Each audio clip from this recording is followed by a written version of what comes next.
真侪人真爱看伊搬戏的这位资深的艺人梁少华死去了。讲即阵伊拢伫咧高雄咧拍戏，就住伫咧放五大楼的套房。昨下晡有讲伊心脏无真爽快。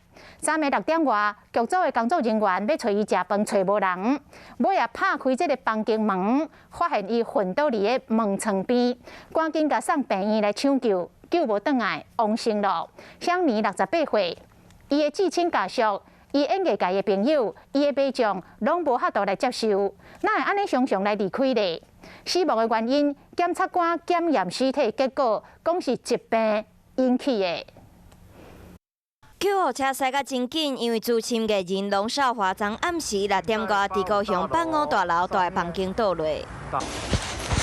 医护人员赶到现场，送到病院急救，也是无救回来，享受68岁。这个消息，互所有人袂赴反应。查某囝、太太、经纪人透暝落南处理伊的后事。其实龙少华最近回来高雄去8点钟。过新增一天9月13号透早，伫现场阁会使看到伊穿白衫乌甲，伫休困时间翘脚坐伫椅仔顶，只是想袂到过工就发生不幸。这样的老啊！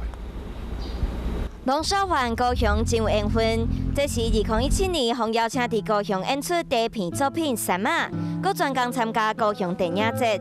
前一出作品是伫高雄内门戏电视剧《神将少女八家将》。文化局长王文翠抛出相片，讲伊捌去现场探班，当时就感受到两个的亲切和趣味。下戏的期间会和民众拍照好翕相，展现亲和力。听到两个过身的消息，大家拢真唔甘。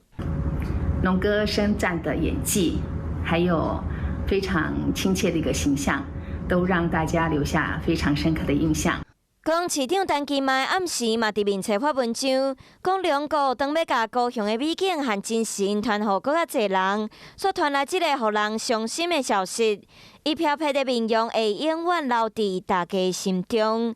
另外，经纪人嘛发新闻稿讲，代志发生甲伤紧，互家属和所有朋友拢真伤心，完全无法度相信。